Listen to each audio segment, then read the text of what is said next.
I do. It's the Elon Actually, Musk's Neuralink cam. It's tied in with my ocular movements. Scanning them.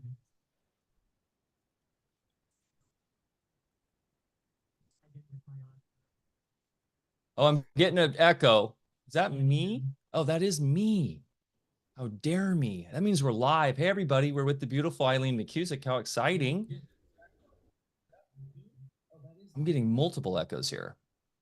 Got way too many windows open. Hey, guys, if we sound good, give us a thumbs up. I'm going to hit record and get this bad boy started. Here we go.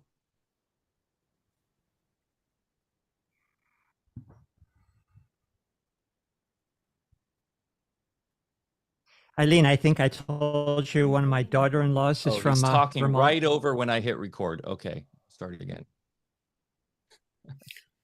Bad timing on your end, Michael. Okay. Do you have something to say, Bear, or do you want me to, can I hit record?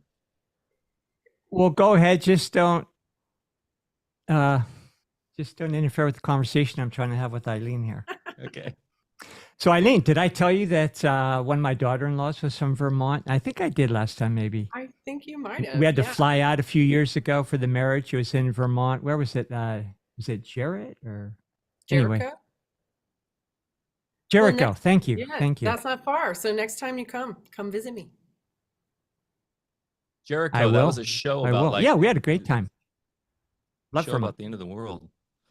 Okay. Did you ever see that show, Jericho? On Television? I know of it. Yeah. I lasted, as I usually do with those things, I last a few minutes and I go, okay, and never got past those that. are kind of fun. They're like the post-apocalyptic survivor style shows. I'll give those a chance, but just my own guilty pleasure. But wasn't that good. Okay, guys, here we go. And boom, we're back for another episode of Alfacast. I'm Mike Winner, and I'm here as always with the one and only Dr. Bear, Paul Lando, coming to you live and direct from the great state of Jefferson, where freedom still reigns supreme up here on the beautiful Smith River. Hailing last night, thunderous hail, Bear, raining down upon us. It has been quite wet here. Not so super cold, but extremely wet. Man, this is we're living in the cold jungles of the Pacific Northwest. Definitely a rainforest here, huh, Bear? Getting a lot of water. Yeah, and I'll take the wet over the cold. We're walking around outside. We're getting real wet, but we're not freezing. I just got in a t-shirt, and it's not that big of a thing. A lot of water though, and but that's good. We've already got trees are showing signs of budding. We're going out beginning next week. We're going to get all our planting beds cleaned out and topped with new compost and all sorts of good stuff. Feed them a bit. So by the time March 1st comes around, the girls underground are going to be doing real well. Amazing. My only hope is that, I think it was last year or 2 years ago, we had some really warm January and into February, and then it went into hardcore cold winter until almost May and killed a lot of my harvests for my stone fruits, especially. So today we're actually going to talk about plants in the biofield with our guest, Eileen McKusick, which will be very interesting. And I'd like to ask her some questions around that in terms of helping our little buddies out when that happens with the weather. That being said, three events coming up. Come in person, meet myself. Bear will be involved virtually with the Anarchapulco coming February 11th through that whole week. Was that to the 18th in Acapulco, Mexico? Go to alfavedic.com/Anarchapulco. That's coming up around the bend here. Eileen was there last year, right, Eileen? That's going to be a really fun event. And then we've got Confluence, and I bring that up because Eileen is instrumental in the creation of that event and managing that event. And that is in April in Texas during the totality of the eclipse. And Eileen led an entire sort of ceremonial presentation. I don't know what you call it, but a wonderful tuning during the eclipse last year, and I assume, Eileen, you'll be doing that again this year at that event, and that is on an amazing farm, Molly's farm in the hill country of Texas in April, mid-April. And then we have Music in Sky 2024, The Great Outdoors, a family campout extravaganza. That's a mouthful. June 20th through the 24th on summer solstice. Dr. Bear Lando will be there in person in full effect as one of the keynote speakers. So that is very exciting. We're doing that intentionally to be before fire, quote unquote, fire season, although we will not have fires this year. I am putting that out there right now, Bear. No forest fires in our area. But that being said, it's plenty early, and it will be beautiful in Mendocino, California, with lush, flowing, grassy camping areas. It's a massive event space. We can host like hundreds of RVs there. So we're going bigger than ever with one big stage, open source. If you want to speak and be heard, come sign up to be on the stage. It's really a different style of event. We're doing a ticketing system where you basically get your ticket gets discounted with every volunteer shift you choose. So we're engineering that out right now. So everybody's pitching in, everybody's creating the village that we all know can exist every day. So this will be a model for us as a conscious community moving forward. We're going to create that over that event space.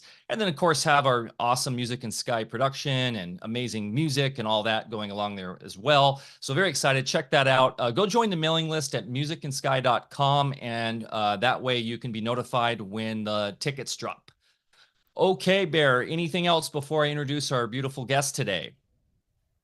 No, let's get into it. And looking forward to Music in Sky. Couldn't make it last year, as we know, but I'll be there. It's only 5 hours south. It's before fire season, so I think I'll be there.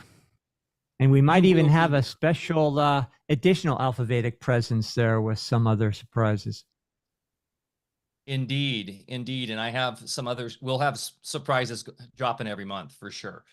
And Eileen's been to 2 Music in Skies, and she already said she'll be at this one. So very exciting. Well, Eileen has actually been one of the biggest hits at Music in Sky the last few years. She's done some amazing live tuning sessions on stage and is definitely one of the top favorites when we take our polls every year. So she is indeed an important part of the Music in Sky family, and has actually been one of the motivating factors for us, or one of the inspirational factors for us this year. As she stated to me in 2022, she came up to me and said, "Mike, this is the village that I just want to live in every day." And I said, "Yes, indeed, Eileen, that's the point, and we're moving towards that." So, but without further ado, this is a great title today, by the way, Bear dropped from his 60s era. Turn on, tune in, and drop out. We're bringing that back. For those of us I was having a bit of a flashback when I was writing that yesterday. Which I'm prone to do. Do you have some flowers in your ears while writing this? For those of us who survived the 60s, Turn on, tune in, drop out had counterculture connotations that perhaps prepared us for a more authentic wake-up call that would commence some 5 decades later. Well, sex, drugs, and rock and roll didn't quite deliver the boomers to the coveted state of uninterrupted nirvana, so maybe it's time to redefine and repurpose this iconic hippie mantra. Truth is, the whole of creation is a harmonious cacophony of vibrational bliss, nuanced through the water medium of the etheric realm. Wow, Bear, that's a good one. What if we could reinvigorate the music of the spheres, original messaging through our personal biology to realign with the perfection of intelligent design? Eileen McKusick knows much about the power and purpose of resonance as the vibrational glue connecting every facet of life, and she rejoins us today to share her latest biofield tuning innovations. Eileen is a pioneer in the fields of the human biofield, therapeutic sound, and electric health. A researcher, author, inventor, educator, speaker, and practitioner, Eileen has researched health since 1987, and specifically how sound impacts health since 1996. She is the originator of the sound therapy method Biofield Tuning, with thousands of students trained worldwide since 2010, and the founder of the Biofield Tuning Institute, which conducts grant-funded, peer-reviewed, and published research on the human biofield in partnership with other research organizations. Eileen is author of 2 best-selling books, the award-winning Tuning the Human Biofield, Healing with Vibrational Sound Therapy, and Electric Body, Electric Health, a groundbreaking look at the electric nature of the human body, emotions, and life itself. She is also the inventor of the revolutionary and much-loved tool, the Sonic Slider. Got one right here. Bingo. The creator of a line of tuning forks and accessories, and the CEO of Biosona LLC, which provides sound therapy tools and training globally.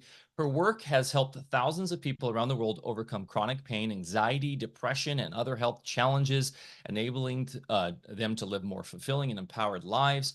Eileen's work is changing the way we think about health and wellness. She's also been instrumental in training lots of other powerful souls to do this themselves in this really cool sort of open source way. One of those is Chance Garton, who I just noticed is in the chat here. So thank you, Eileen, so much for all that you bring to this world. You are truly a blessing, and I count myself lucky to know you. Bear Lando, let's turn it on, tune in, and well, we'll drop out a bit today. I dropped out a long time ago. Eileen, so good to have you here today, and I hope you don't mind. I took it upon myself to rebrand you as the vibrational maestro, so that's probably going to stick forever with you there. Thanks for making time with us. This is awesome. So good to see you again. You know what I love about your work? When I was out on the front line, seeing people every day, my whole methodology was to be a coach and not a doctor, because being an old jock, I just realized, hey, it's much more valuable to have people do their own work. You know, you can't go out and play the game for somebody else. And sound being what I think is the most fundamental level of healing. I mean, it represents the sound ether, which is that third level of ether, the water ether that makes matter happen. And so, you know, what could be a more important? I've been, involved in the sound technologies for a long, long time. And what you've done is just really up the level of the whole, not just technologies as far as your tuning forks, but making those technologies as well as training available to regular folks, so the do-it-yourselfers can go out there and heal their own bodies. And that is so much more empowering, in my opinion, when people just put a little of their own elbow grease into their own process. So amazing. You're doing great things. What we'd really like to hear today is what you've been up to since the last time we talked to you. You're always on the move. You're always creating new things, new programs, new tools. So take it away. Please tell us what, what you think is, most important as far as what you're bringing in that interim since we've talked last. Wonderful. Well, thanks, Bear. And thanks, Mike. It's always such a great pleasure to hang out with you guys. I can't wait to see you, to meet you, Bear, at Music and Sky. That sounds fabulous. To go. I hope you'll make a little time, a few extra hours, and head north on the farm here and come see us at our home turf. Well, I might be able to budget that in. So, yeah, thanks for that invitation. To answer your question, I actually have all kinds of very cool things going on. I work with tuning forks, obviously. This year marks my 28th year playing with tuning forks, and recently came out with a new fork that has been a really big hit. It's such a pleasant fork, the 222 hertz fork. And we call this fork the Peacekeeper. It is well, actually, together with the 144, we call them the Peacekeepers. But when we certainly need some peace in this world. But this fork is just got a lovely, bright, comfortable tone. It's a fork to just kind of hang out with, to just sit and be with, to meditate with. A lot of people really struggle to quiet their mind in meditation, and I personally think sitting around being quiet's terrifically boring. But when you add a tuning fork like this to the mix, it one of my friends called it a cheat code that helps him to get into that place of presence and uh, just, that kind of quiet presence that you want meditation to bring you to. And when you sit and you hold a fork and just listen to it and listen to the sound decay, it really brings you into that one pointed awareness. What we like about this fork is that this fork is like a friend who loves you just the way you are and is happy to sit with you while you're fussing and not try to fix you or change you or solve anything. Whereas my other forks, like the 144, will immediately start telling you all the things that are wrong with you. It will start showing you've got a subluxation here and you're anxious, and this fork really has overtones and undertones that are so demonstrative of the imbalances. And when we use them together, actually, there's a strange reconciliation of like, these are all the things that are wrong with you, and let me fix you, and I love you just the way you are. So we've gotten in the habit of using them together, and when you listen to them, there's like a reconciliation that happens with this that just brings you into a state of like peaceful presence, whether you use both or whether you just use one. And with the world being what it is, the more of us that can come into a place of peaceful presence adds to the mix. We are a vibrating soup, all of us together. And the more coherent we become as individuals, certainly the more that informs the collective. So the 222 hertz fork really truly helps with that. And I feel really grateful I think, with the world being what it is, people are always like, what can I do? And this is something that you can do, and it's not huge. But I also find that like when we pray, when we have intentions for there to not be suffering or whatever it is that we're praying for, that when we use a tuning fork in that prayer, it acts as a carrier wave, as an amplifier for that prayer. And so it's just a useful booster of prayer and meditation. So that's one new thing. Another thing that I'm doing, and I actually woke up this morning being incredibly excited about this, is I paired up with Isaac and Toril Koren, also known as the Brothers Koren, and we created a body of work called the Sonic Anatomy. So you guys know that I created the Biofield Anatomy. I mapped the biofield and I figured out different emotions reside in different areas. And when we're out of balance in our mind, then imbalances show up in our bodies. There's always an underlying imbalance with all parts of our bodies. So we work on the Biofield Anatomy from the outside with the tuning forks. But with the Brothers Koren, I discovered the Sonic Anatomy, which is a collection of about 40 different tones that are like baby sounds, that are like goo and ga and wah, ma, pa, me, you. About 40 different ones that actually resonate in specific areas in our body. So for example, the sound wah resonates in the tailbone.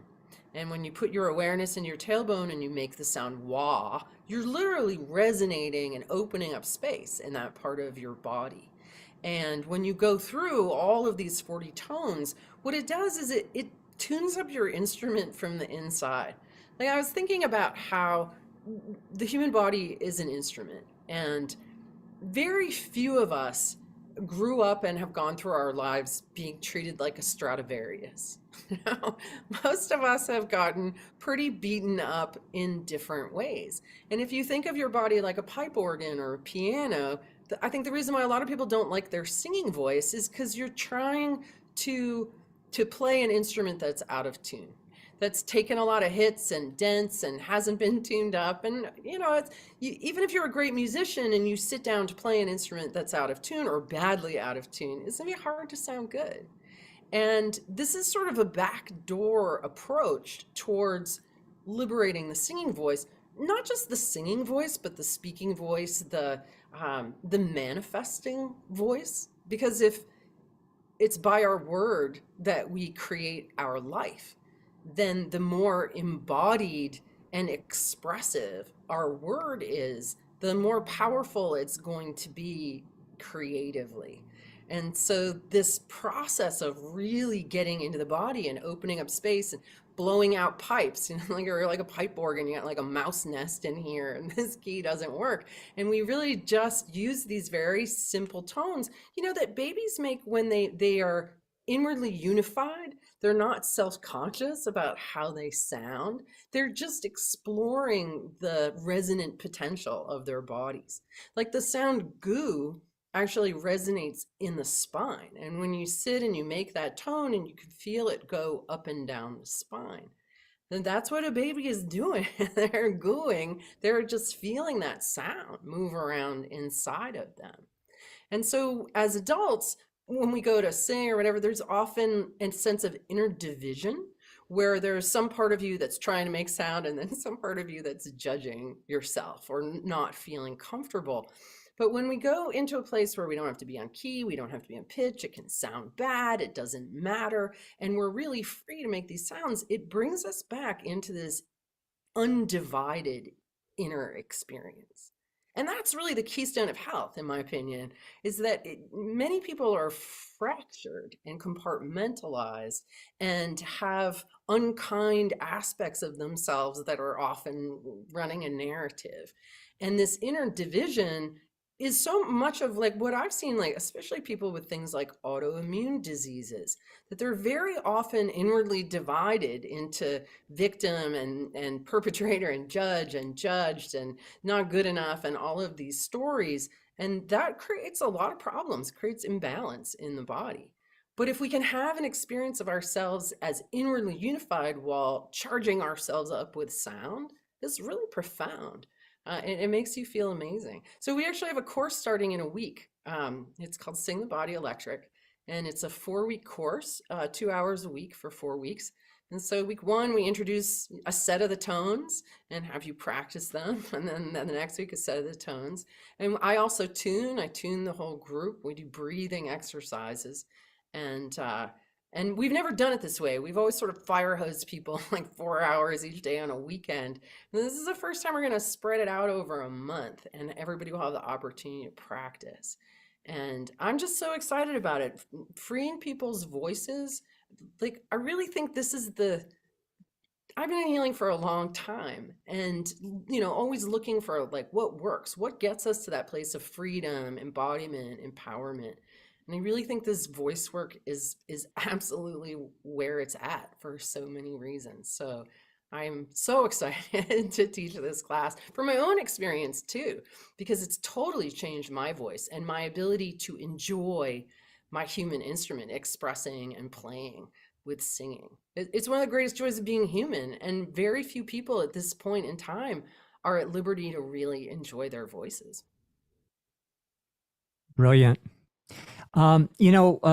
Many years ago in martial arts training, I was taught, and for certain meditative practices, let's just say you wanted to find the pineal gland, exactly where it was, so you could focus on it for a, breathing exercise. What we're taught was to use our voice, hum in a particular tonal field, and then just keep going up and down until you got a very distinct vibration. And then that would alert you to exactly where your pineal was so that you could then anchor onto that for the practice. And over the years, I did that, for trying to find any particular body part internally. You could do the same thing and find out exactly how to resonate. So my question is, obviously, you're resonating in a way that's going to create that little perceptible link, as far as the body part you're connecting to. Is that an inherent vibration that is set for, any particular individual that's doing that kind of practice, or would that represent some kind of, harmonics or dissonance? Or, it worked as far as location and what I want to do. I just, from your perspective, what's going on there, do you think? Well, different sounds definitely resonate in specific areas. And when you do that, and it seems to be universal. So the way that we came up with this system, Isaac and Torald and I, was really by consensus. It was really by sitting around and making all kinds of like baby sounds together, and then noticing where the three of us really linked up. Like, oh yeah, I absolutely feel that there. We would start with the Mhm. vowel sound and then figure out which consonant to put in front of it to really land it in that spot. And I'm sure, I don't say that the system is absolute, or it's just a system. And I think different people can also find that other sounds can resonate in certain places. But this process, we know we've really brought thousands of people through this system at this point, and almost everybody has the ability with a little bit of practice to really land in a particular organ, like the large intestine, low, Mhm. and you can make that sound and you can move it around. And with a little bit of practice, you can really feel it. And so many of us just use our voices up here, right? So we're not in the habit Mhm. dropping our voice like all the way down into the belly. Uh, and so I'm sure that, there are certainly a number of other systems, certainly in martial arts, uh, and not to take away from those. But this particular system that we co-created really just happened by a consensus kind of experience. So it's definitely not carved in stone, but super useful, right? I mean, at the end of the day, I measure everything against, is it useful? Is it helpful? Did it shift my state? Did it make me feel better? Did it energize me? Uh, we also, part of the system is that zones, that their body has these different zones that you can move your voice through. There are 5 zones. So the zone 1 is the pelvic floor, the root area. Zone 2 is the belly. Zone 3 is the heart. Zone 4 is the face, and zone 5 is the top of your head. And so you can move any of these tones through different zones as well, just to kind of play with it, to not get stuck in like, this resonates here and only here, So you can take wah Mhm. and you can move it through the zones as well. This home zone is zone 1, but you can make wah from the heart, from the face. And when we first came up with the exercise of the zones, and we did it, I don't know, for like an hour, we just went through, and then we went for a walk in the park, and we were high. We were so high. I was like, I don't even know what drug I'm on, but this is the best feeling. Just feel alive and energized just from moving sound very methodically through these zones in the body. I was just saying on Yeah, chat, and speaking of singing real quick, to go back to that, we were considering, it's funny, like last week for Music and Sky, having some sort of karaoke setup. So that, and it'd be awesome to have Eileen there. And someone said, tuna fork, what was it? You're basically playing off the idea of tuning forks in karaoke, carry forky or something. And how cool would that be? Like, where I don't know how we would do that, because I've gone to some events where we've done acoustic karaoke where we had people playing guitar and they actually had the words of the songs and people were singing, traditional sort of pop songs and things. But um yeah, doing some sort of tuning karaoke, because I do agree that being in a social setting where you let loose with your vocal cords, while some people might, it'll be good to get over those inhibitions, right? And that's good for growth. But also, I think there's something about putting our voices together harmonically that's really cool and powerful for healing and for community connection. So it's just funny you brought that up, because we were literally talking about that. And I'm going to put that intention to have that this year at Music and Sky. Good. Yeah, I think voices, like free voices singing together, nothing more powerful. If we really want to be free, our voices have to be free and they have to be together. And I love the idea of getting everyone at Music and Sky warmed up. I can take people through, all the tones and get us all warmed up, and then let's all sing together. I love that. We'll all sound Kumbaya. good. A boom chicka boom. That'll fit in right with the camp setting. And one more thing I was thinking too, Bear, I know you have a great point to say, but with the organs, can this tap into the sort of like cymatics of the signature of maybe even the structured water within the cells of each organ, that each has a specific signature? And so you're sort of sonically tapping into that signature in a way? Yeah, and resonating it, right? And getting it to vibrate more, adding energy to the mix. And then that just improves the function of everything when it's pleasantly resonated. You get in there, if you got exhaustion and fatigue and your kidney adrenal complex is a mess, and you get in there and really make the sounds of the kidneys and the surrounding area, you're literally energizing it. Same with like the thyroid. A lot of people have low thyroid. And what I find is that most people don't pitch their voice in such a way that they're actually vibrating their thyroid when they speak. The sonic anatomy tone that really resonates it is the sound that we see is going out the back of the throat, and that's bow.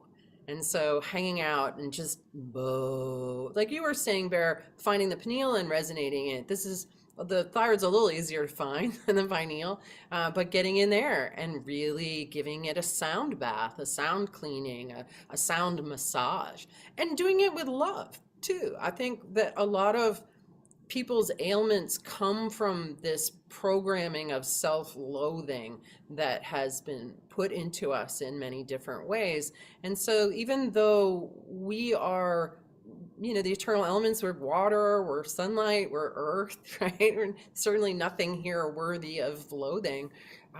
We've been programmed to direct hate and dislike and distrust onto our own beings. And, which you would never go out to a river and like say the things to a river or a stream or a meadow that we say to ourselves, and yet we are that. So the importance of when we do the sounding and we go visit these different organs and we vibrate them, then we really do it with love and appreciation for the molecules of creation that we are stewarding in this moment. Really important at this time historically when we have institutionalized suppression of just discouraging us to speak our truth, to speak any truth, or to dare to be an individual. And of course, the whole journey of the soul on this plane in the human kingdom versus the other kingdoms of nature is we have the ability through expression, self-expression, to individualize and become co-creators. And, in my work in the health field, when there was issues relative to the regulation centers, and we're talking about the throat center now, often people are trying to, raise the energy through the centers and have a continuous uninterrupted flow. But most often with individuals, it would be hung up at the throat chakra.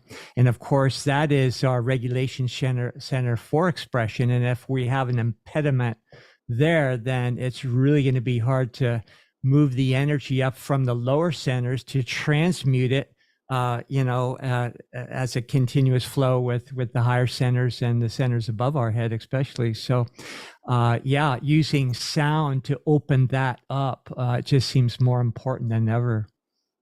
Yeah, I absolutely agree. I really think that it's the keystone, and this is something that I observed many years ago in tuning, that the throat center is really our most important center as far as our experience of life, our experience of ourselves, and certainly our experience with other people. And I found that both the sacral center and the throat center to be pretty messy on most people.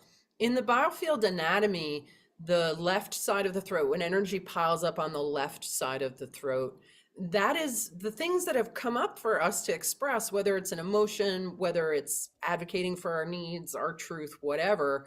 And we suppress it, we censor it, we don't let it come out. In fact, there's a structure I call the throat filter that's kind of like the lint trap in the dryer. And it catches all of these things that we don't say. And I noticed when I was in England, where they're particularly stiff upper lippy, that there was quite a lot of lint in those dryer traps, that they were very thick with unexpressed sound. And when energy is piling up here, it's not running through here, right? So when we talk about blocks, it isn't necessarily that the block is right here, but rather that the energy is stuck on one side or the other, and that's stopping flow from happening. And in the right side, energy piles up here when we are speaking but not being heard. So if anybody's in a relationship with a narcissist, you know that what you say doesn't land. It comes back at you. They're masters of defense. And so you might try to be saying something, but it's not heard, it's not received. And so that energy just comes back and goes into a spin. And so that we can get stuck in what we don't say and what we are saying and not being heard. And a lot of people engage in what I call stuff and blow, where they stuff and they stuff and they stuff until they can't take it anymore. And then they blow. But because they're blowing with charge, it's usually overblown to whatever they blow on, they get pushback because nobody wants to be blown at. And so they do very dysfunctional patterns of expression instead of matter-of-factly vibrating their thyroid and being heard. There's a whole lot of noise and nonsense going on. But that cannot be remedied. I mean, this is a beautiful thing about tuning, biofield tuning, well, and the sonic anatomy, is that with the tuning forks, we're able to adjust this energy and start to rewire the body and the pathways that it's flowing on. So like you said, Bear, about being a coach, a big part of what I do in tuning is coach people how to sort out this mess. Coach them how to be a constructive, effective, diplomatic communicator so that they are not messing up their thyroid by dysfunctional patterning. Yeah. Who was it? Barbara Ann Brennan, who wrote Hands of Light. And I know you're familiar with that book. Yeah, that was great. It came out a long time ago, but I still love the book. But she really first illustrated the male and female polarity of each of these regulation centers. And since we're talking about the throat, yeah, we're talking about individualization, self-expression.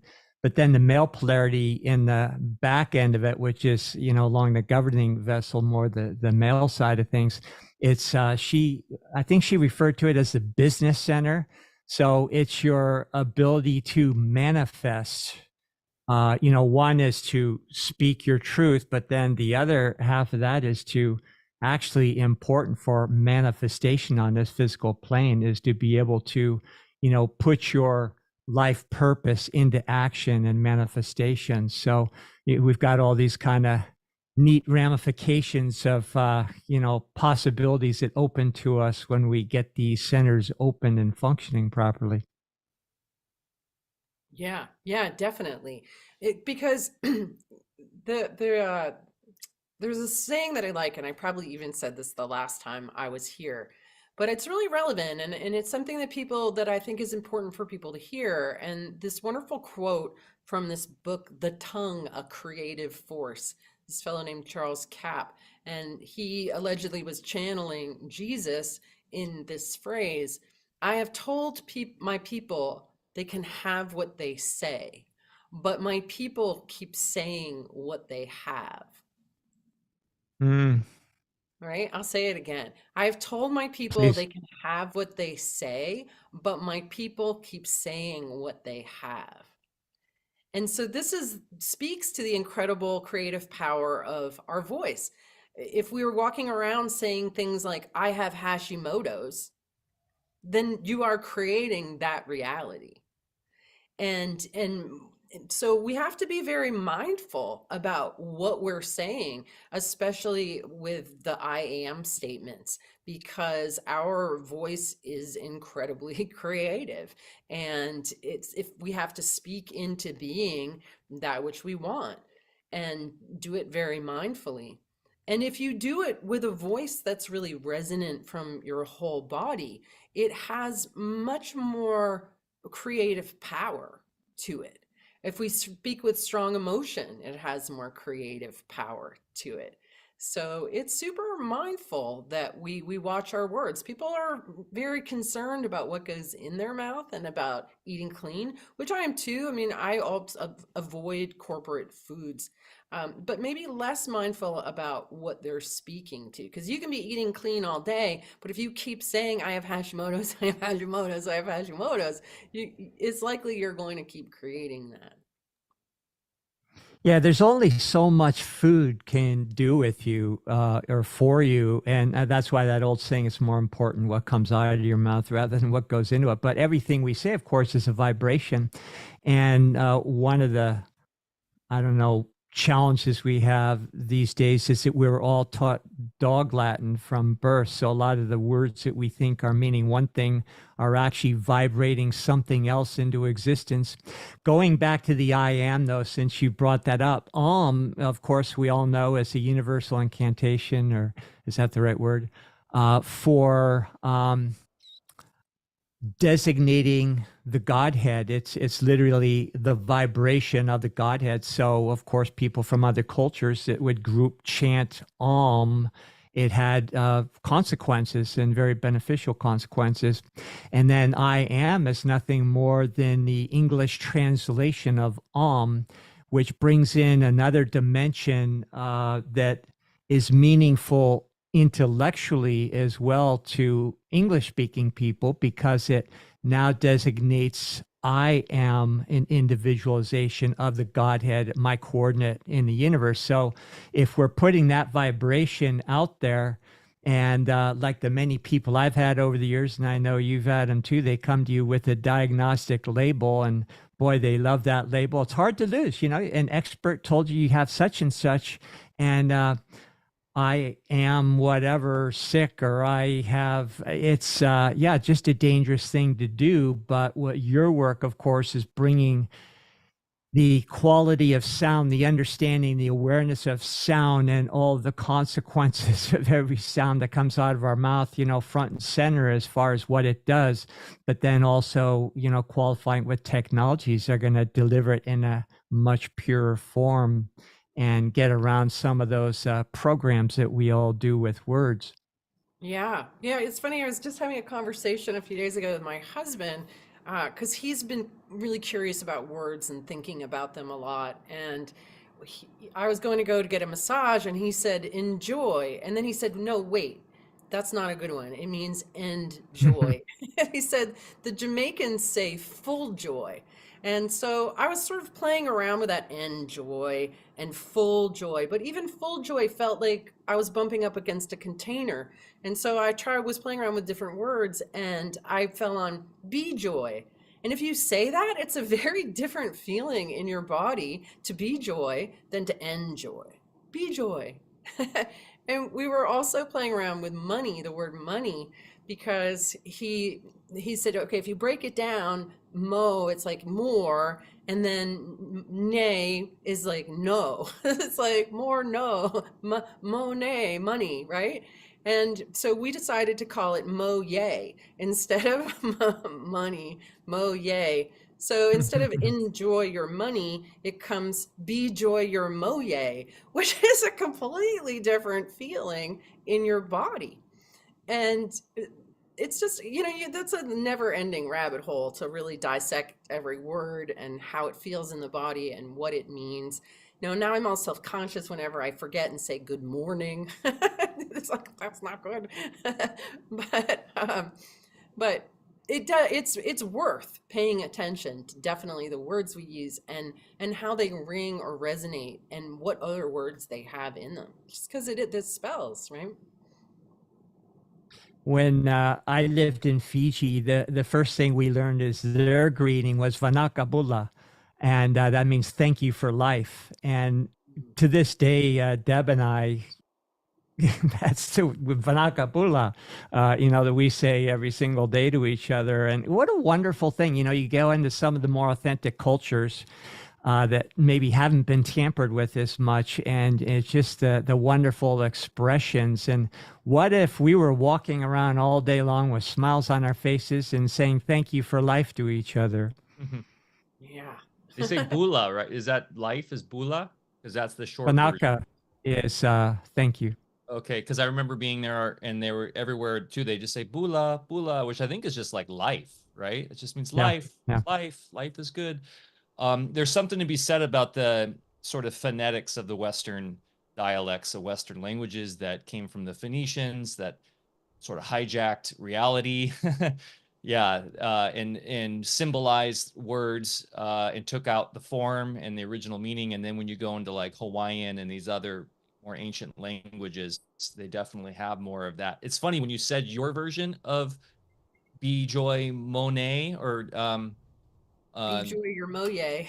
Moye, that starts to sound more like Hawaiian all of a sudden. It starts to go, to that that more of that symbolic vowel focus sound. Yeah, but it you know, I'm thinking while we're having this conversation too, the power of just the voice, like when you're doing the you're doing that in a group. It is, I had a question about that because it is a very low resonating sound. It's sort of guttural, it's lower, it's bassy. It's kind of in the lower chakra in a way. And you would think, you know, we're always told to go up and up into light, light, light. But when we're doing you know, oh, it's very low and bassy, and that's something we actually really express at Music and Sky with our dance music. Is it's okay to go into those lower chakras. We need to get resonant and grounded, and that's what something that you always express, Eileen, right? Is that it's not all about going up and up and away, and it's about being grounded. Can you speak to that a little bit? And then one thing I do want to touch on is our ability to manipulate reality with these sounds. I'm thinking about how we can help with the weather warfare, getting together and using our sounds and tuning forks to literally to bring back sort of the proper resonance in the weather patterns. Sorry, Yeah, I totally sure different will. tangent, but I was just thinking of that Yeah. right now too.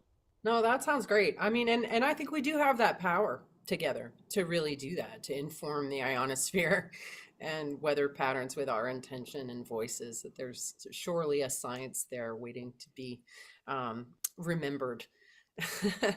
Well, uh, just a quick comment. You know, those myself included really believe that the weather is a collective product from humanity's emotions. That is the weather, and you know that creates atmospheric conditions that create storms, that create all sorts of things. And then you guys are talking about lower tones. Well, in Chinese medicine, which is very well known, the who is more of a sound that would be evoke a stimulation of the kidney, for instance. And you know they have the the five sounds in the martial arts. We translate that actually into movements. You know, the kidney has a certain kind of movement that also expresses the same vibrations. So no, good stuff. But please go ahead, address some of Michael's questions here. well, yeah, Mike, you're talking about the higher thing, right? I think that language and phrasing and the are really useful to mislead us and to take us down into these blind alleys that lead nowhere. And I personally, and I don't want to offend anybody, and I get what people are saying and what they're intending when they talk about raise your vibration or this sort of higher vibe thing, spirituality, or ascending. This idea of ascending to 5D. So I don't really use any language like that. Like I want to be more practical. Like, what does it mean to ascend to 5D? Do I still have to go to the office? Like, what does that even mean? And how is that idea even useful? I think that, you know, oh, this 3D world is unpleasant and there's bad characters here. And so we somehow have to ascend to a place where there's only coherence and love and light. And I just don't think that's practical or useful, because every day you're here in 3D with your boots on the ground. You know, let's just make 3D better. There's plenty of pleasure and fun and lessons and wonderful things here, just the way it is. And there's really no need to ascend anywhere. Like, we're here. This is the ride. It's in 3D. And I think it's more useful to realize that that we as individuals, the culture, the world we live in, are just really out of tune. And we've really been misled. We've been lied to so much that we are no longer in accordance with natural law. And I was just in Peru, and I can never remember the name of this particular temple, but it's in Cusco, and Cusco was seen as the central hub of the Incan Empire, the spiritual hub, and they had a temple there that was what they worship. What I was told, and of course my understanding is limited here, but what they worshipped in this temple, and it was completely covered in gold, was the innocent light of the inner child. Like just the beauty of the human spirit, and just the light within. And the Spaniards came and stole all the gold and destroyed part of the temple, but they used the foundation of this temple, which was built, in that kind of architecture where you can't even put a paper between the rocks. And I got to see the inner workings of these walls and the way that they were built in accordance with natural law so that they could move when there were earthquakes, right? That like nothing broke, they just kind of rolled along with Mother Earth. The Dominicans built their own church on top of this and used it as a foundation. And several earthquakes like leveled it, and then they built it back up and then leveled it again. And to me, that's such a beautiful metaphor for colonialism, the stealing of the light, the lies, the baby Jesus. It is really the light of the inner child, and a false edifice that isn't in accordance, that falls over, whereas the Incans were still tuned in to the truth of what it means to be human on Earth. And I don't really remember what the point of all of that was, because we were talking Well, about I think that, yeah, I think the point is that culture. My maternal grandfather is actually from Peru, and I still have relatives down there. And so I have a great connection with that part of the world, but they understood the science of vibration and the fact that we have something to say about vibration. We can qualify the ethers with whatever vibration we want. So wouldn't it be a great idea to be conscious of what different levels of resonance actually do? And then here come the book religions to try to throw a building on top of this sacred geometry built on, natural design, and it doesn't work. It's what we're facing now, at Acapulco. I'm going to talk a little bit about alchemy, but more medical alchemy. And it's everything to do with what you're talking about here, whereas conventional medicine is all based on materialism with no understanding of how material is brought into being by vibration in the first place. So how can you know how things work, let alone fix them, if you don't even get those basics, or expect your buildings to stand a while, if you're not using sacred geometry that in turn creates the vibrations that make things less transient. Yeah, absolutely.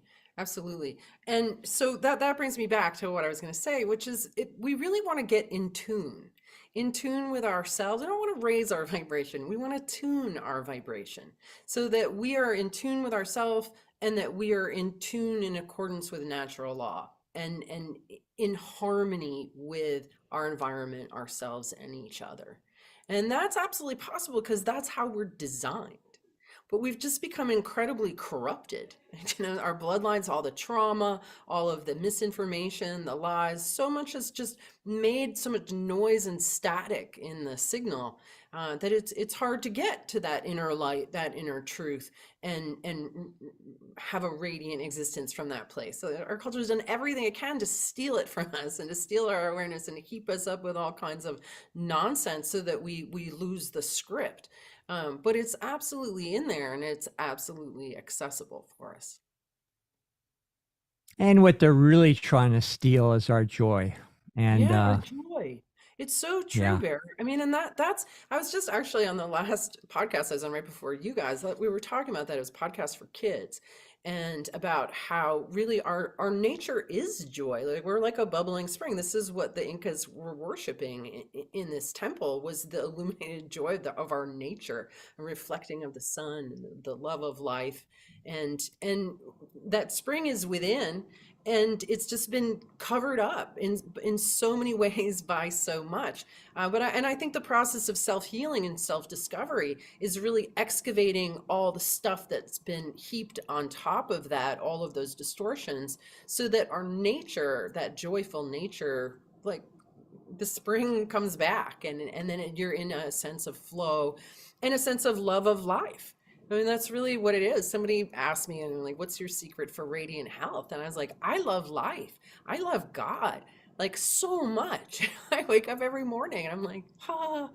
And it's that flow, that circuit, that radiant circuit of connectivity between myself and life that is joyful, that is flowing, that is in tune. Makes me think of that I great, really like. Go ahead, Mike.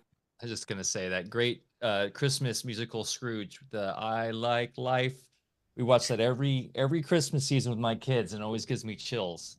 You're familiar with the old Christmas Carol musical from the 70s, but go ahead, Bear. What was I going to say? Well, I would like to. I'd like to I know what. transition. Go ahead. No, well, I was going to transition to the plants, but please, if you have something to add to. One final comment. I'm glad you brought up the ascension, and the ascension to a lot of people, I think, means going somewhere else. And there are folks that I would agree with. We would say there's only 3 possible dimensions. We're here in a physical simulation, however you want to think of it. And there's 3 possible dimensions, and in waveform mechanics, they talk about 3 dimensions. In alchemy, we have a process where we separate the 3 times 3. Everything is always in threes, but the real ascension process is about purification and elevation right where we're at. It's not trying to go into a different dimension that doesn't even exist. It's about really introspecting all of our parts in the lab. We take things apart, we purify them, then we put them back together.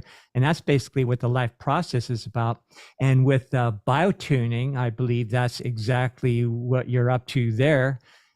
You are with sound, isolating certain areas of the body. Kind of, it's diagnostic. It locates. It does all sorts of things, and then using frequencies in order to purify.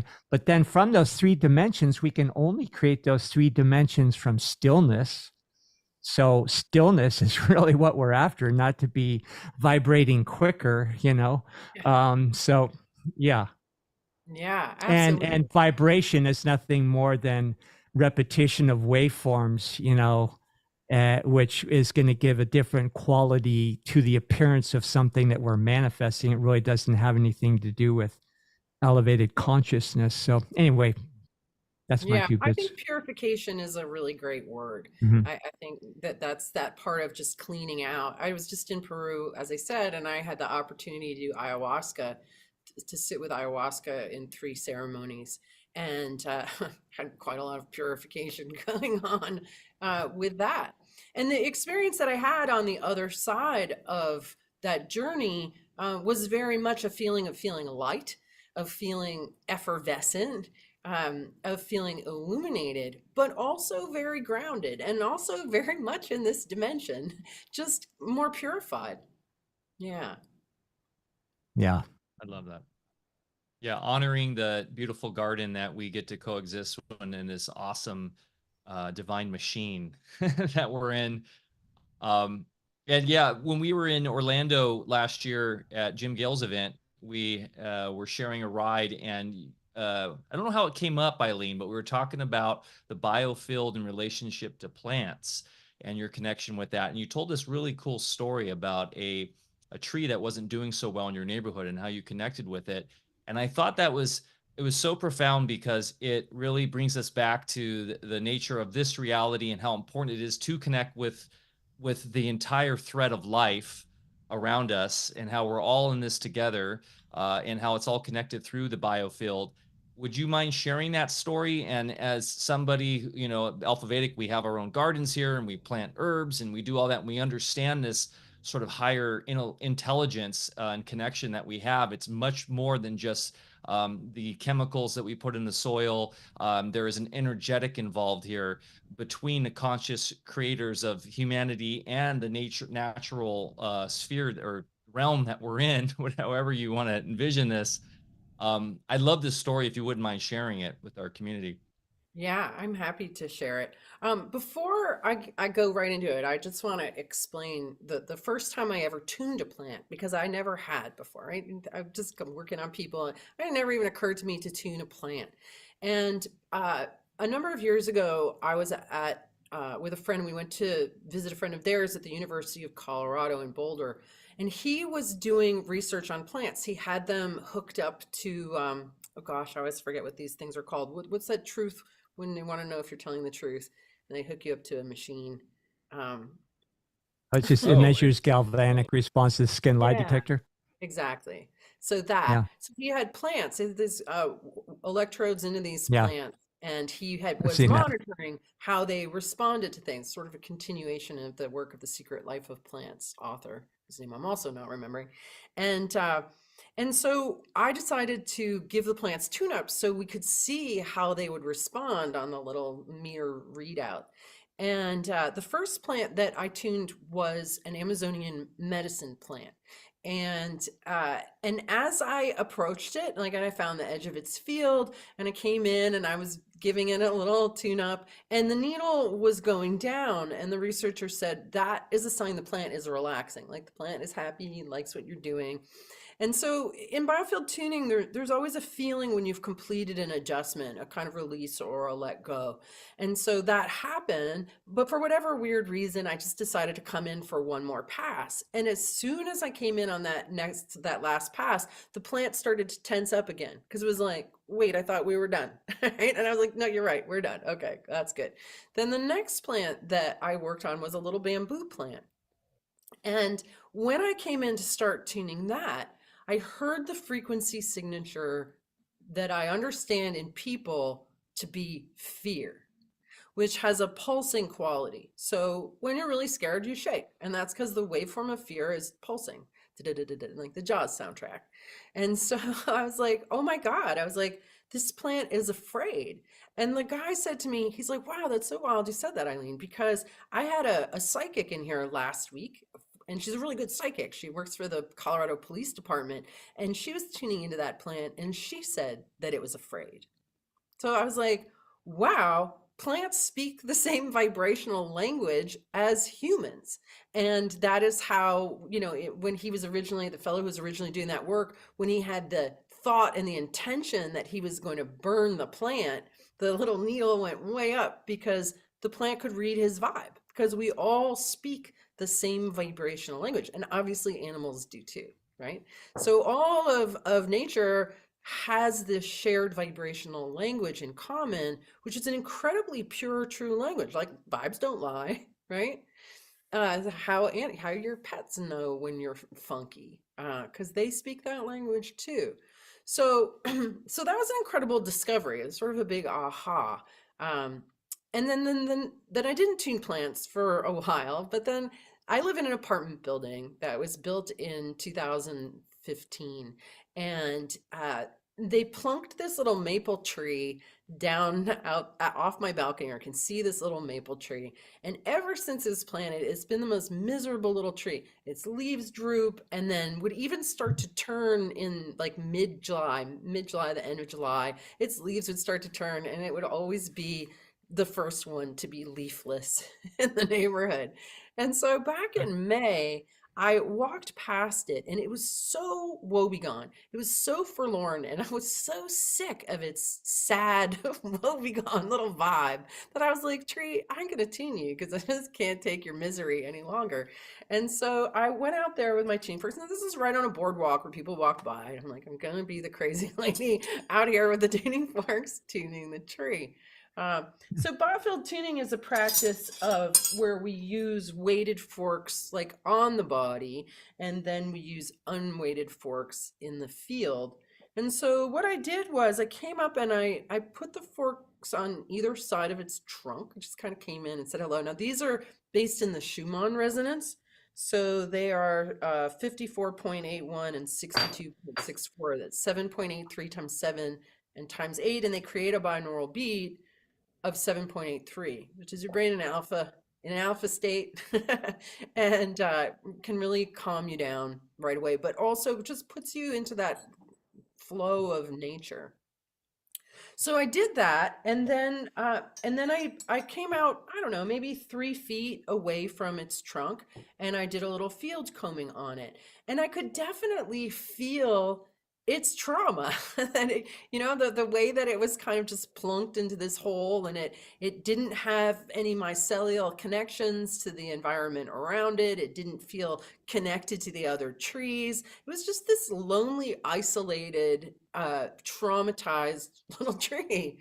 And I absolutely, just like when you're tuning a person, you find these areas where the history of that trauma is encoded in the field. And I just hung out with it, settled it down, and used my own awareness and intention to help it to connect, to invite the mycelial network to come and hook up with its roots, and really had this very profound experience of, as I was helping to connect that tree to the environment around it, really connecting to nature myself, and really just being in this sort of field and resonance and communication with all of nature. What's really wild is that nature obeys the law of reciprocity. So whenever I have tuned nature in different ways, there's always a thank you that comes back that I can feel. That's really important. If anybody's out there tuning nature, it's really important that when you finish, you allow yourself to receive that thank you that gets sent, because it absolutely does. I mean, we see this in videos all the time, right? When like this whale is tied up in fishing line and crab pots, and somebody frees it, and how it'll swim back around. I mean, I can't tell you how many videos I've seen of nature being freed by humans, and that thank you and reciprocity being extended, right? So all of a sudden in that moment, like I had like all of nature thanking me, which was way more than I could handle. Like this just big, huge wave of like, I was like, wow, I'm gonna have to work to be able to receive that kind of energy. Because we're not all wired to receive big love and big appreciation and big thanks. Many people can't even handle small gestures of appreciation because their system is closed to that. Part of healing is really opening to receive this kind of energy that nature wants to give us when we participate in this process of reciprocity. So anyway, the story ends with the tree completely perked up. Its leaves went from being like this to being like this. And it didn't turn any leaves at all in July, September. It kept its leaves until the end of October. It was one of the last trees to lose its leaves in the neighborhood. Like it completely shifted it up. And it was very obvious to see that. So our plants absolutely respond to tuning. And it doesn't even have to be like you going in there with your tuning forks. You can use a recording. I met a fellow, and it might have been at Music in Sky, Mike, you might even be here right now, who told me that he started playing my recorded sessions for his marijuana plants. That he was a marijuana grower, and that his mom was so disapproving of him doing it. And that even though he didn't want to, he felt like he was bringing his own energy of guilt and shame around the fact that he loved to be a grower into the plant. So he started playing my recordings of guilt and shame, tuning fork adjustment to the plants, and absolutely noticed a difference when he smoked them, and so did other people. So what that to me opens up the doors of like, what else is possible here with sound and plants and our relationship with plants. And then you guys have probably seen how using electrodes, they've created a device that allows plants to make music, right? So that you can hear them. Right. So to me, there's a whole world of communication through sound that is waiting to be, just deepened and widened here. Absolutely.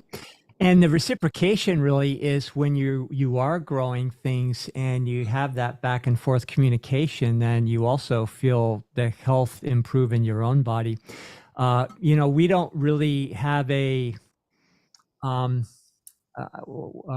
kind of an intellectual game plan as far as how we do things on a farm. We have a lot of growing areas, a lot of different zones, and a lot of things to tend to, but our day is guided by who's screaming at us out there. And, typical conversation, Deb will be working over in one patch and I'll go, oh, what's up? I thought you were going to, she says, these were just screaming at me. I had to take care of them. So there's a real communication. And then when you hear and when you tend to them, it's like when you're moving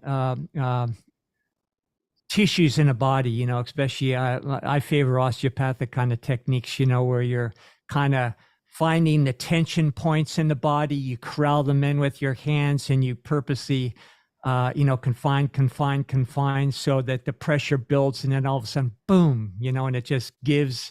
And, in the tissues, you just feel a big sigh.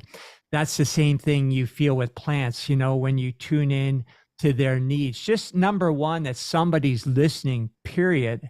It's not a matter of doing some following up right or wrong. It's just the fact that somebody's listening. They're overjoyed. We did a quick Instagram last year. I wanted to do more of them. I was using more biogeometry, which is just another way of delivering resonance. And we're showing how we plant trees. Number one, we find the location, through biogeometry. And then once a hole is dug and we're about to plant, then we, find out the best orientation. Does it want to be, this way or that way? And it's amazing how those little adjustments, when you ask the plant where it wants to be, how it wants to be oriented, it's phenomenal. And then, of course, with the geometry that you create in there, the way we do it with, different forms, you're creating vibrations which conform to the golden mean ratio, which is a very real sound if people could only hear it. And it's, the absolute harmony that's behind all of nature. So plants are just, and animals too. My favorite YouTube videos are animal rescues. They're just always bring a tear to my eye. So fantastic. So let us know how else, any other things in the world of agriculture that you're working with. In the world of agriculture. No, or animals or anything. Well, we certainly have done a lot of work with animals, and I love working with animals. I had a funny incident with a friend whose dog was having seizures. So my friend has a little Chihuahua, and the last time he had seizures, he went for a whole hour, had 6 seizures, even after they gave him medication. And we were flying back from Peru together. We were in the Lima airport when my friend got a text from her son, who was alone with a dog that was having a seizure. And he had never been alone with a dog when it had a seizure. We missed our flight, so she was supposed to have already been home at this point the day before, or that particular day. And so we pulled out a sonic slider. And I activated it and just held it on a table. I'm in this little cafe in the Lima airport, and we tuned into the dog's energy. And I could feel how, dogs often, when somebody's gone, she'd been gone for a couple of weeks, know the day that someone is supposed to come back, right? Just from the chatter and the environment. And so this dog had made up its little mind that she was never coming back. And the upset of this overwhelmed him so much that he started seizing. So he'd had 2 seizures. But this gave us the ability to resonate in the ether, to connect with the dog, to settle him down, to let him know that she would be there tomorrow and that everything was going to be okay. And he stopped having seizures. It was after those 2 was done. And then he went off and played with the other dog. And to me, that's just an incredible miracle that I can be holding a tuning fork under a table in Lima, Peru, and tune into a dog in Montreal and adjust and communicate with him and adjust his state. This is wild. And it's science to me. It's not magic. It's not voodoo. It's just understanding natural law, that there is resonance in the ether, that we're all one, that we can tap into and connect with each other on this level, and that we can absolutely use the power of sound to understand, communicate, amplify, and heal. There's no reason for anybody to be sick when it comes right down to it. We have the power, we have the ability. to grow beautiful gardens, to have healthy pets, to have healthy relationships. It's all here with us right now. The ability to have heaven on earth, quite truly. And Mike, I'm so grateful for the things that you created. Like when I went to Music and Sky, that those 2 times, like there are healthy, wonderful, amazing people who are ready, willing, and able to live heaven on earth right now. It's all here. And I believe that the more we come together, the more we strengthen and amplify each other, the more we find creative ways to use sound together, that we can enter into a deeper harmony than we can even imagine, and feed everybody bounteously with electroculture and sound and music. We can have incredibly abundant yields and crops. There's so much magic and amazingness and wonder here. Like, stop trying to ascend out of it and go deeper into it, because that's where the juice is. Yeah. Absolutely. People just don't know how. So that's hopefully what we're all doing together here is just sharing what, some pro tips we've picked up along the way. And, and again, it gets back to the coaching role and then, just paying it forward. So, Well, great time to be alive for sure. I think so. yeah, there's a Yeah. reason why we call it Music and Sky too. The music is so important. The music is the celebration of the grounded, flow of art and the harmonics of voice and music and sound and all of that. And the sky, of course, is that more of that etheric sort of spiritual intelligence, that we kind of the heady stuff, right? But the music's what grounds us. I don't know why I keep thinking of Christmas movies, but I'm just thinking of the Grinch again and the Who's in the Whoville.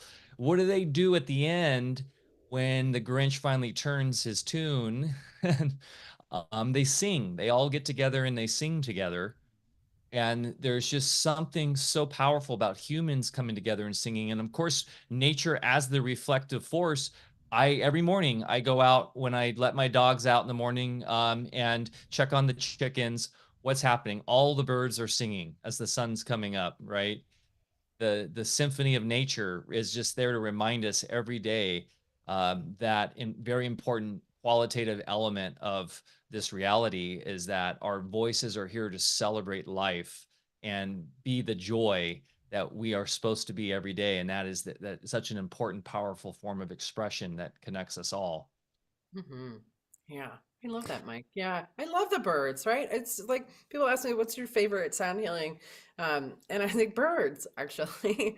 I love being with the birds and listening to the birds. And I feel like it wakes up codes in our own being and connects us, deeply into the fabric of life itself.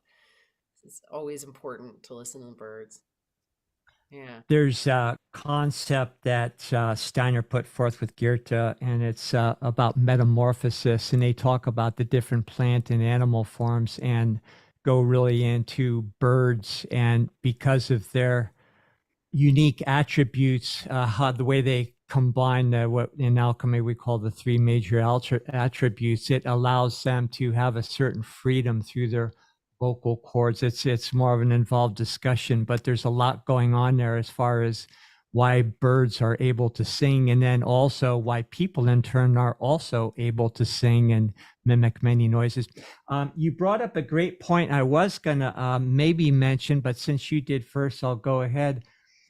Sound really does, being vibration, it has no limitations relative to space or time. It's and if you have a way to transmit it through the mediums of the ether, then you can use tuning forks on somebody 2,000 miles away, which I think is something what you're saying. Let's see if I can. Just want to show you something real quick here. Yeah, we touched on that a lot in the first episode with Eileen as well, and how she tuned me from afar over Zoom, and it was just absolutely incredible. Like tapped into my history, as in my childhood trauma, helped release some of that. We talked about the tumbling I had from all the falls and concussions in my life. Yeah. I was like, Mike, have There, you ever had an endo? He's like, yes. I'm like, more than one? And he's like, yes. I'm like, I could hear it. It was like this rollover thing going on. Yeah. All I was going to just show is that with different radiesthesia, I'll just show biogeometry, which is one form of radiesthesia. This here, I don't know if you can see, it's called a human archetype ruler, and it has geometries on it that mimic the original geometries that Dr. Kareem found in the inner chamber of the pyramids, which he was allowed access to.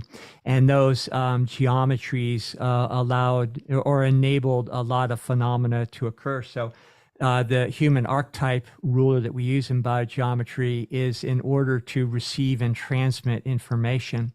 And it's all based on geometry, of course. So there's a little section here where I could put maybe a drop of somebody's blood, which has all their informational fields, their original vibrations. You could have a picture of them and so forth. But then with further testing, I'm going to go all up and down, find the different regulation centers that might need to be targeted or subplanes within each regulation center. And then there's a way to pinpoint all that. And then if the end treatment happens to be more sound, then I'm going to activate and go right over this ruler after it's set up in order to literally target, no different than a radio station that is calibrated to deliver a certain messaging over a specific airwave that we can find by the numbers on a dial. The human archetype ruler is no different, but when you're on that level of reality, now you can take a tuning fork and very not just powerfully impact the individual that is found through geometry, but also that specific area of either their physicality or etheric makeup. So just another great attribute. And also I have 3-dimensional models that I use in different levels of radiesthesia, which is a 3-dimensional representation of the body with all the meridians and a lot of other biosignatures on them, and do the same thing with that with great precision, and do acupuncture on somebody, with sound at a distance. So there's just so much versatility that opens up and possibility when you find out how things actually work. Yeah. You know what that makes me think of is another one of my recent discoveries that is absolutely related to what you were just talking about. And that's cool. Thanks for showing us that, Bear. I don't think you can see it very well, but anyway, I hope you got No, the point. it's right, there's so many different ways. Once we have the ether and resonance in the ether, there's lots of different ways different systems to approach working with it. And I recently discovered a new one, which has completely blown my mind. And I'm excited to tell you guys about it. Okay, so this is a Taurus, right? And we say that the human biofield is a Taurus. I got insight a few years ago that the outside of our biofield isn't smooth; it's actually banded. And I realized that we have 12 bands of the biofield. So we have this 12 around one, the central channel, right? This was where your body goes in your biofield central channel. And it started to occur to me, there's so many of the metaphors of the 12 around one, Jesus and the apostles, the 12 gods of the Roman pantheon, the Knights of the Round Table, the 12 cranial nerves, the 12 meridians, so much everywhere, the 12 houses of the Zodiac. And I worked with a friend maybe a year ago doing a distance session with him. I was like, you know what? I want to come in and investigate the bands of your biofield. I was working with somebody who's really smart, really insightful. So we did a distance session, and in Biofield Tuning, we start at the outer edge and we work our way towards the center. And I had never actually kind of tripped my way around the outside, feeling into the nature of these bands. And so I set up a grid like a clock, and so that the top would be 12 and that the bottom would be 6 below the feet. And I started to work my way around. And with the feeling like, okay, we want to see if any of these feel like, are they traveling down, or are they traveling up? Like, which direction are they going? Is there any kind of like feeling of an element? Does any of them feel fiery or watery or earthy? What can we determine by this first investigation? And so that was really interesting. We found that some of them were going down, some of them were going up, and two of them were going both ways. And we definitely related things to like different zodiacal houses, and I was like, oh, this is something that I want to explore more of, but I have a lot going on and I hadn't. But then I don't know if you guys know who Robert Edward Grant is. Very Yep. interesting character, very brilliant guy. And he was doing an Instagram live and he was talking about how he had been in the King's Chamber and noticed that on the walls around the King's Chamber were very lightly etched the houses of the Zodiac. And when I heard him say that, I was like, oh, that brings me back into these 12 bands of the Biofield, and that sort of as within, so without, and man is the measure of all things, and made me want to go investigate this again. So I'm currently working with an apprentice who is also an astrologer, and he's an incredible tuner, and he's a great astrologer, very well versed in Western and Vedic astrology, and well versed in my chart because he has read it for me.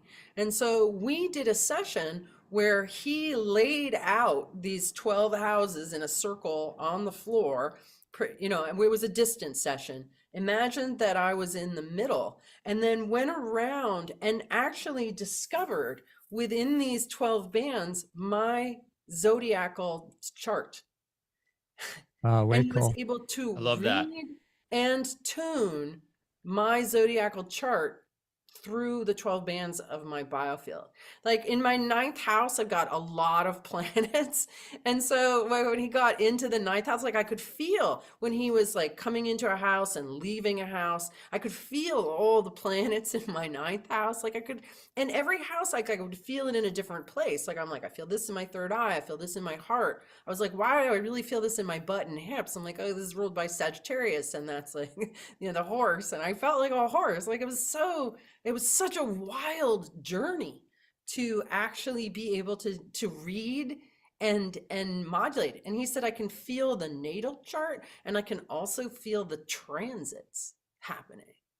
And, I've had a lot of tune-ups, thousands really, but ever since I had my zodiacal chart tuned through my biofield, I have had like breakthrough after breakthrough, like mini breakthroughs, but things that I previously was sort of like not quite like solid with in a way that I want to be, like just landing. Like I'm like, wow, this is freaking amazing. To feel this way, to feel really centered, to feel empowered, to feel tuned in a way I've never been tuned before, and yet in a way that feels so critical and crucial. So, when we talk about how do the stars, which are way out there, affect us, they're not just way out there, they're like within our own field, influencing and informing us as well. And then when you appreciate the fractalization of that resonance from the sky clock and how it just holographically replicates itself all the way down to the ground and through our bodies in the meantime, it starts to make sense, doesn't it? Yeah, absolutely. And then our friend Topher Gardner gave a presentation the other day, and he was talking about how the stars are the furthest aspect of ourselves that we can see. And I was like, yeah, like absolutely. And it's in here too. And we are absolutely informed electromagnetically by the movement of the sky clock within and without. Yeah. Yeah. The stars are literally our neurology. Yeah. And our That's neurology is nothing more than an extension of the stars. So it's when you start to see the continuity and see through the mythology of separation, I guess would be a good way to put it. Yeah, then things start to add up. I love what you guys are doing with the chart there, and a little demonstration you did with going through the chart in that way. I've got some ideas percolating along that line there. I was thinking of the cell salts right away too, there, and Mhm. sort of Mhm. the Mhm. and then I'm thinking of cymatics with those elements and tying that in to the resonant signatures, right? And why those individual cell salts are so important for your chart, which we've talked about a lot here. There's a lot of connections happening right now in my brain as well, Eileen. This is the exciting science that we've been talking. This has been the thread of this year, is like moving towards back to this sort of science of the ether, science of the alchemists, science of, the true science of the realm, out of the scientism, the superstition of the day. Kind of cool. Jim Lee's in that chat right here. If you guys, you mentioned Topher, he was on one of my favorite podcasts last year on talking about the Hawaii incident and everything. And Jim, of course, has been doing amazing work exposing geoengineering for decades. Yeah, he was on Tinfoil Hat with our buddy Topher. That was a really cool conversation. But actually, he has a good question here, Eileen, and I'm curious because we know sound can also be weaponized to great destruction, of course. And are there ways that we can, but in using this and understanding our own inert power over sound, to counteract those weaponized systems?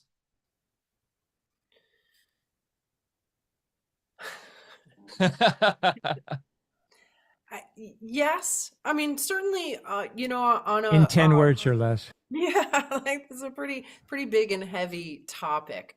Uh, they definitely, the way that I can tune into your biofield and manipulate, or well, I don't want to say manipulate, modulate, tune your biofield, help it to reprogram. They get that too. And there's no doubt that they absolutely manipulate our emotions, our thoughts, using sound, using frequency. But I do believe that our minds are incredibly powerful, like just incredibly powerful, and they've gone to great lengths to hide from us just how powerful our minds are.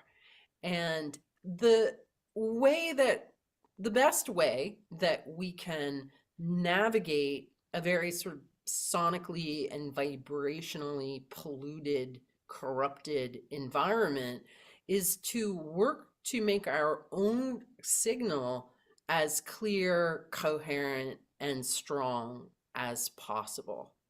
That if you reduce your own signal to noise ratio or improve your signal to noise ratio, you're going to be much more resilient to any outside influences that are seeking to harm you.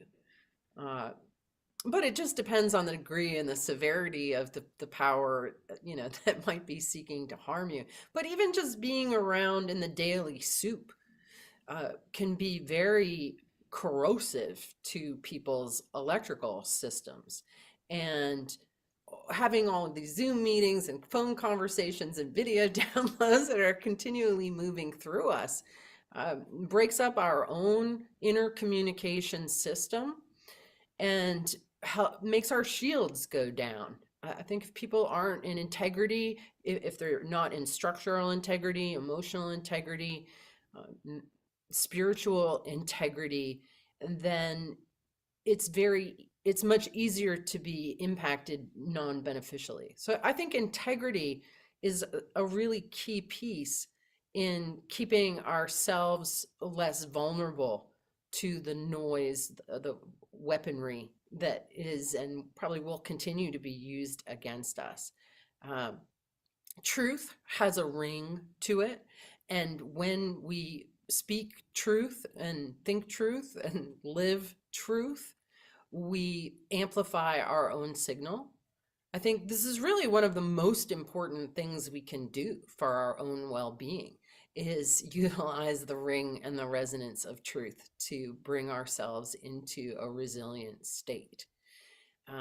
So yeah, I don't know if that answers the question. I I think just got I chills. would add that You know, the important takeaway with the toroidal that, you know, we're using a lot, which is a reality. It's an electrical apparatus. It has a north and a south pole. And Mike brought up cell salts. Well, cell salts are just part of the South Pole. They're in an electrical system. They're capacitors. They're what receive and store the energy. And that's what our bodies as a whole are. So the whole understanding of our embryological journey through the stars and how that actually precipitates our physiology, it's all about having the ability to rebuild the temple. That's what the original Masonic teachings were about, is rebuilding our bodies and understanding that if our bodies are whole, if they are rebuilt, then we are able to receive the pure bandwidths of perception, or the expanded bandwidths of perception, and not only receive, but also to give back. You know, it gets back to the thing with you're out there with the plants. Well, it's a two-way street. You aren't just taking from the stars. By your acknowledgement of how the whole system works and your role within it, you're automatically reciprocating, and that completes the electrical loop of renewal, perpetual regeneration and eternal life and all that kind of stuff that everybody talks about. That's what alchemy was about. So I guess to summarize, I'd just say the physical body is actually a pretty important thing. We don't want to be overly bodily conscious so that we think that's who we really are, but it's important to get that in order as well. And we will be less vulnerable to what is it Jim in the chat was saying, is there any solution? Yeah, the solution is us and everything we've been talking about. And when we have our house in order, there's nothing that can touch us, nor would we have an inclination to start using our thought processes to fixate on what we don't want in the first place. And what we do want, as you said, Eileen, is heaven on earth. And it's already there. We just have to tune into that reality versus, you know, all the noise, as you term it. Yeah, absolutely. It's already there. It's already happening. and it's absolutely available. It's the only thing that's really real. All the noise in the signal, all the kerfluffles, all of the is just noise. And if we're in the noise, then that's our reality. But if, like we were talking about earlier, you're able to come into that stillness in an integrity, in a balanced way, then you can tune into that level of reality and have it be your experience. And also, like you said, Bear, by participating it in reciprocity, we amplify that part of the bandwidth when we are participating there.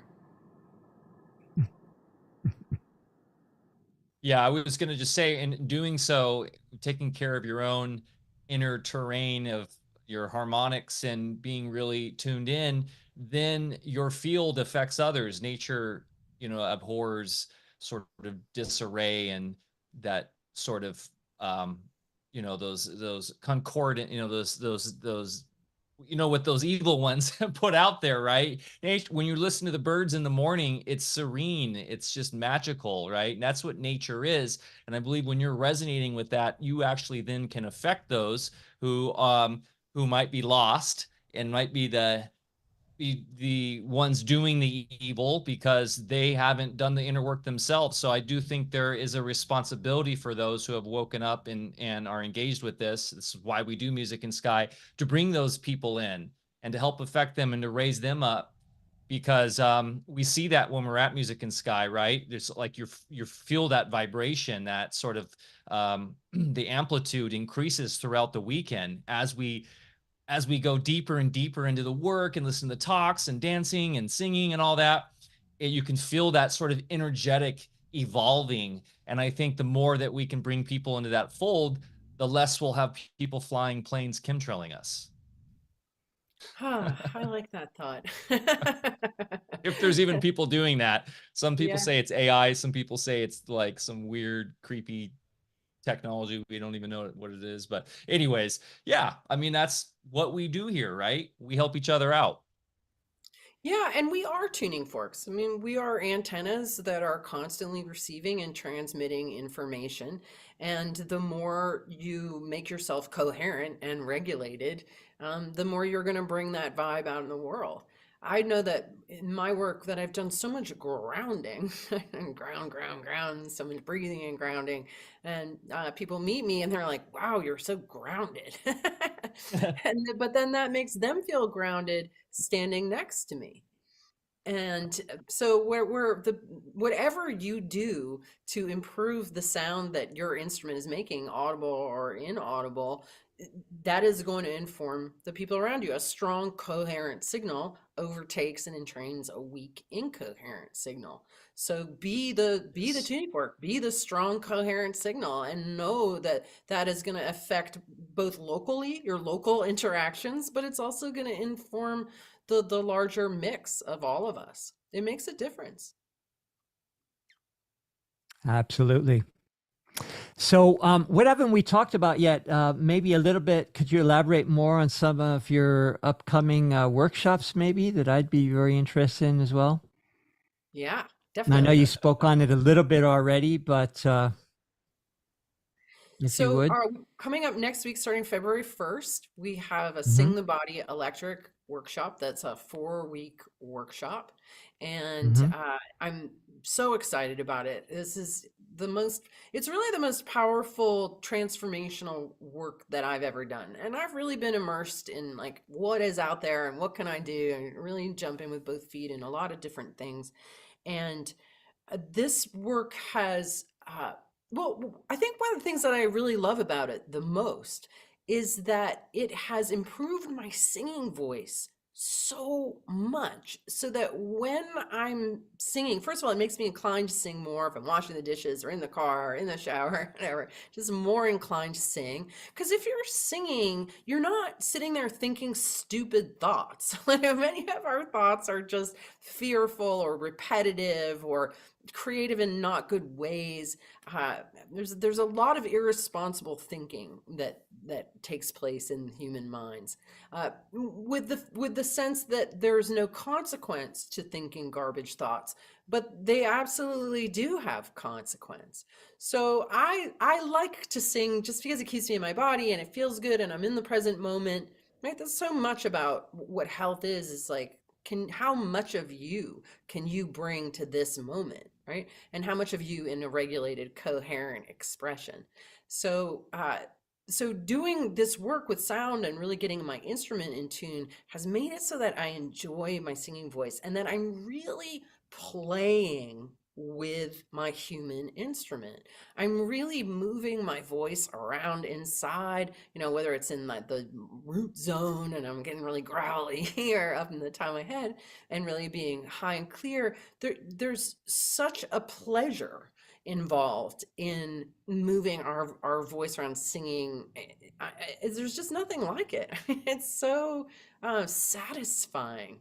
And I definitely am thrilled to be able to help facilitate other people to have this experience. I love working with Isaac and Torald. We have so much fun together. And I really think for anybody, most of us have voice trauma. I mean, most of us have trauma, right? There's sort of no getting around the trauma thing and the way that it shuts us down. And I certainly have a horrifically traumatic childhood, but I'm the youngest of 6, and I definitely got teased and tickled and sort of beat up and disregarded, and there's a lot of that happened to me. And when we have constriction or restriction in our being, it stops flow from happening. And that's where inflammation comes from, because you're all bound up in some way. You're still in some kind of trauma response of constriction and restriction. And health is really freedom. It's freedom of flow throughout your whole body. And using your voice from the inside to release these areas where you've got jam ups or you've got log piles and who knows what we all have in our own body that is creating restriction, and to use sound and air to just blast it all out and open up that flow and that joy is great. It's just great. And you feel fantastic afterwards. So people can learn about that at singthebodyelectric.com. And that, like I said, starts February 1st. And then we also will be doing that in person at Kripalu in Lenox, Mass, July 5th through 7th, which is a hoot and a holler. We've got the big room that's like a cathedral with a really high ceiling. It can hold up to 500 people. So we really want to go raise the roof there. And that's a really fun place to stay. We're also, I'm doing a course on tuning forks and voice at Omega at some point this summer. It's not listed yet, but that's for people who are maybe just getting into sound healing and want to explore, like, what can you do with the voice? What can you do with tuning forks? So it's sort of a more basic introduction kind of program. But you'll get some sonic anatomy, you'll get some biofield tuning, and we'll have a lot of fun and feel well tuned at the end of both of these things. I've got Music and Sky coming up, which I'm so excited about with you guys.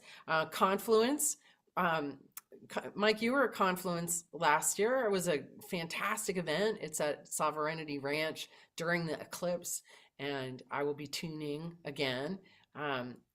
We've got a friend who's bringing drums, and just gonna eat good food and enjoy each other's company. I think the most important thing when it comes right down to it really is community.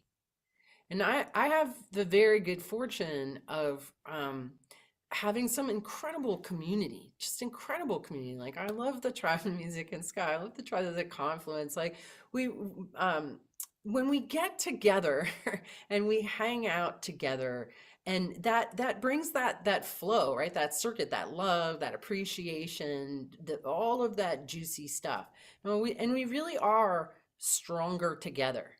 And I really felt that after Music and Sky last year, and I was going home and I was like, I feel stronger personally, because all of those awesome people now live in me, and I am fortified by my illuminated plasma strands of connection between our hearts and our souls and our being. So I really want to encourage anybody who's listening, like, use your word to manifest the means to come and join us at one of these events, because it is really the best medicine. And of course, the prefix "com" means it's Latin, like together, right? And you have unity. So that makes total sense that you're having that reaction, because literally we just unified together and all of our fields. And when it's in resonance with the right type of people, right, which come to these events, then that's where the true magic happens, man. It's and it really does. Like, it's magic. It feels so good. Like, it just feels so good. I remember when we were leaving Music and Sky, going to the airport, Alex, Zach, and Marie and I, and we were just, I just couldn't believe how good I felt. It's just so nourished. And the biggest issue, I think, is this illusion of separation that we're all living under, and how we end up in our own little isolated silos, disconnected, not feeling good enough, sort of lonely and fussy. And it's because humans are pack animals. Like, we really need each other, and we need to be with people who are like us. Because this is like in the Music and Sky community, like, we can talk to anybody, right? You can stand in line waiting for food. You can talk to anybody about anything and not feel self-conscious or awkward like you can around, people who are more mainstream or normal, if you will. You can say the N word here. Normies.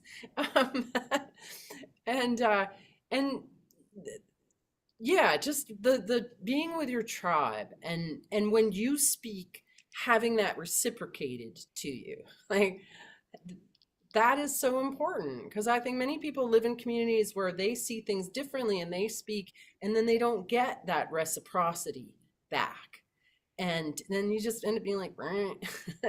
So to be able to not just sing together, but speak to each other about things, truths that we feel to be so, and have other people be in that vibrational wavelength, just really. Well, you know what's funny? In the very first Music in Sky in 2020, we had a guy there doing mystical rhyme, I think it was called, or something. It was actually our sort of icebreaker, where everybody got in these smaller groups at first. I don't know if anybody in the chat right now was there doing it, but you essentially sing-songed your sort of what you're all about, and he had some good sort of formalization around it. So, but then it just kind of broke into very much just rapping, and you wouldn't think people would be so into this, but like everybody was doing it.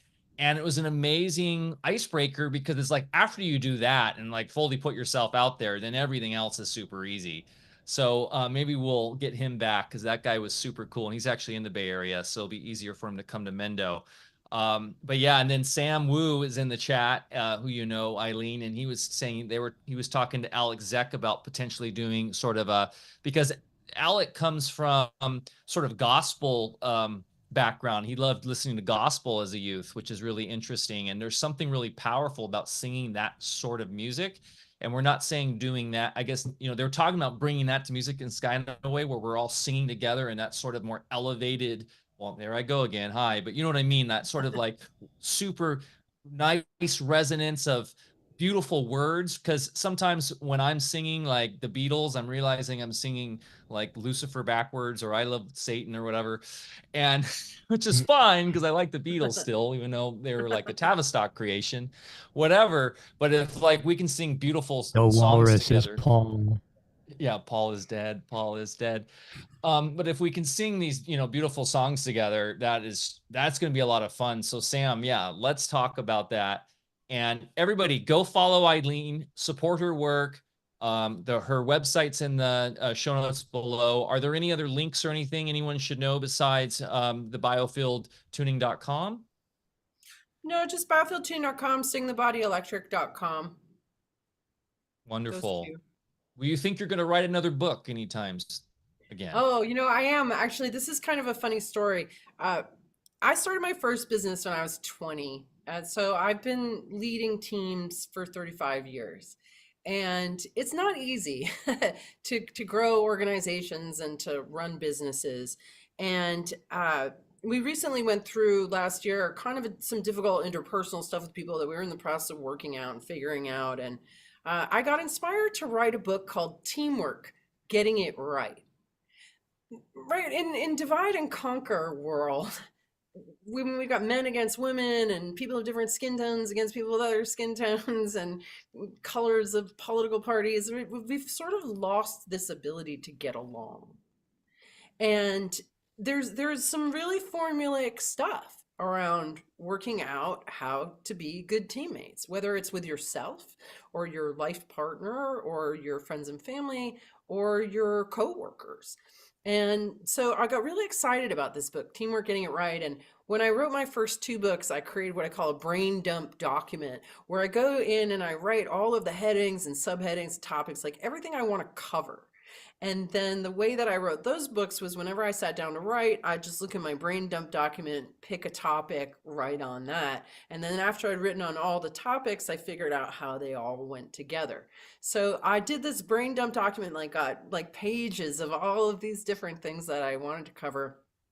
And then never went back to it. And I was thinking about it back in December, early December. I was feeling kind of guilty that I wasn't working on this book. And I had a meeting with my assistant, Dawn, and I said to her, Dawn, I feel like this book needs to get written, but I just don't feel like writing it. I don't want it hanging over my head. And she's like, well, don't feel guilty about that, Eileen. If that's where you're at, that's where you're at. But then that evening when I came home, I was walking from my car in my apartment, and the idea dropped in to have my team write the book.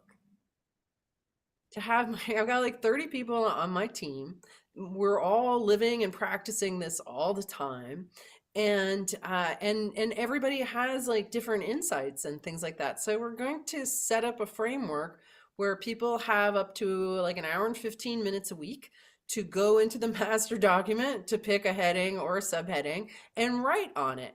And so I will get this book on Teamwork Getting written by my team. Obviously, I'll go in and do the editing and put it all in my kind of voice.